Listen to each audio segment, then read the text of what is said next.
Good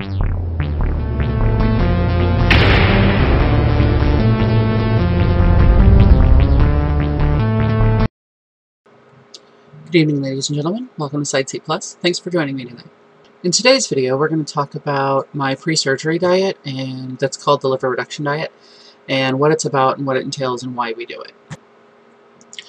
So the liver reduction diet is a diet that makes your liver smaller by steadily reducing the glycogen and water and fat deposits in the liver. The idea of making it smaller makes it easier to maneuver around so that you can push it aside and get to the stomach for bariatric surgery. The time that you're on this diet is decided by your surgeon and your nutritionist. I'm on it for 1 week. I started Monday. Well, I kind of tried to start Monday, but my hard start date is Wednesday.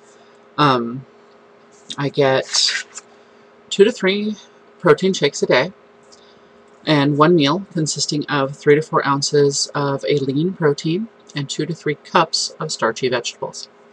And I'm aiming for at least 64 ounces of fluid. Fluids means no calories, no caffeine, no carbonation. So lots and lots of water, broth,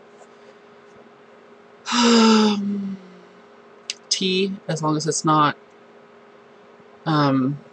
high sugar, and broth. I can do a lot of broths. So, not as bad. My brain goes, how does a human body survive on that? But realistically, I'm making so small meals now that I'm not, like, my mind argues with itself. Part of me goes, there's no way, that's too much, that's too little food. And then part of me goes, you can't finish a Happy Meal. So, I ordered a Happy Meal. I ordered a cheeseburger Happy Meal. I couldn't eat anything but the cheeseburger and some apple slices. And even that was too much. So, I argue with myself a lot. So that's liver reduction diet. And that is what I need to be on before the surgery. So planning the liver reduction diet is the hard part. I have the shakes. They have a list of approved shakes. I have those. Thank you, Mom. I have boneless, skinless chicken breast. I have a boneless, skinless turkey roast, which is really just the turkey breast. I have pork tenderloin. I have cauliflower, I have broccoli, and lots of lettuce, lots of cabbage, tomato, cucumber, and zucchini. So I'm making this a wonderful salad.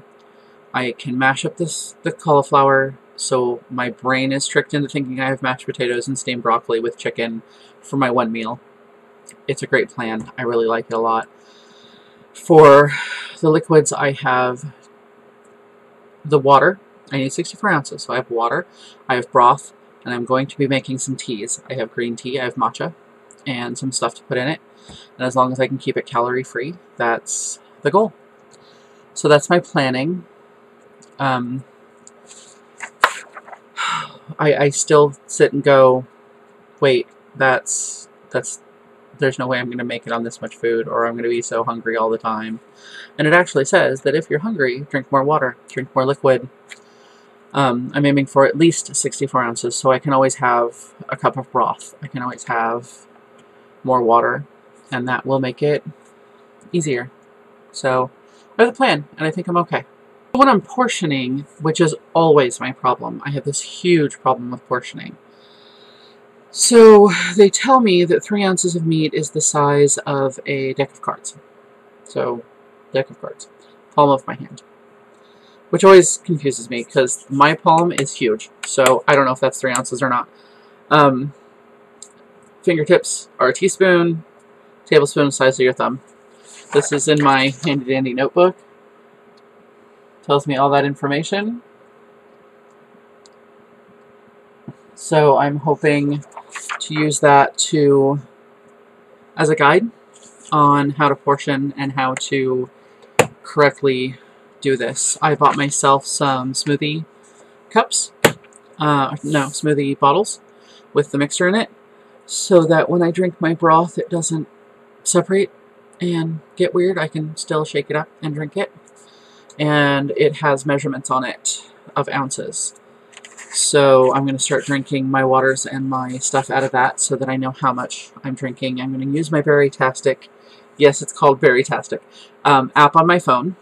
That is awesome. It tells me, like, I get to keep track of this is how much water I drink a day, how many ounces of meat, how many ounces of this, and it'll tell me calories for all of that. So I have the broth made up. I have the portion control dishes to be eating out of, and this is what needs to be fixed. So I think I'm set for portions, and then after surgery, and I get back to normal foods, we're going to try to keep to these same portions. So, because that's going to kind of be where I want to be. So the hardest part of this diet, besides the portioning and the planning, I mean, I've kind of got that figured out, but the hard part is what happens if I'm outside the house. Like, I have to go out tomorrow, and then I'm probably supposed to go out on Friday if everything works out. So I'm going to be out of the house, and I can take the water with me. I have, like, a large bottle I can just fill up. I know how many ounces are in the bottle and carry it around with me. And then I've got the smoothie bottles that I can put broth in. I know how many ounces that is, and I can take that with me. I can throw a couple of shakes in my purse because they only have to be refrigerated. They're best served cold, but you know, they don't have to be cold until you open them. So if I'm out all day, I could cover myself. But what happens if I'm out for that one meal? Or what happens if somebody goes, hey, let's go have a meal together? You know, I don't have a lot of options there. If I have that one meal out of the house, it's bad. Like, one restaurant will give me a perfect option, which is a chicken breast and steamed broccoli, and then a side salad, which I can do. Totally fits in this plan, but that's one restaurant. At the other restaurants, I can get a salad.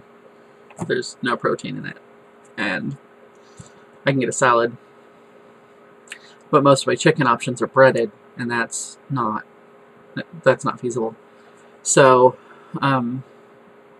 what I found is that my option is to take everything with me, figure out how to carry, 3 different containers of liquid, and then eat at home.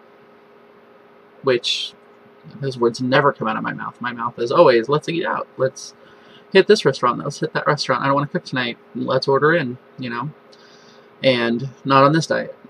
Not anymore. And it's all about home cooking and how to cook at home. So here's the shakes that I have to buy. And I have to drink 2 or 3 of a day. This is my 11sies tonight that I'm taking my evening pills with.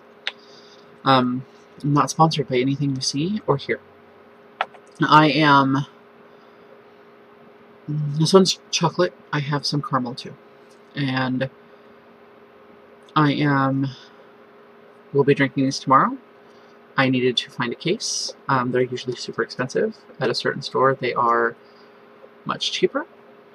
My mom graciously donated these to me. I told her I had to go pick up a case and asked her if she could help me with that, and she said, I have a case, come get it. I said, I can't beat that price. So now my price for that is to help her figure out how to make her weight loss blog. That's not video. She just wants a place that she can go in and update and go, hey, look at what I did, and have other people track her progress that are only invited by her. I'm thinking of certain websites. If you have ideas, let me know. Cheers.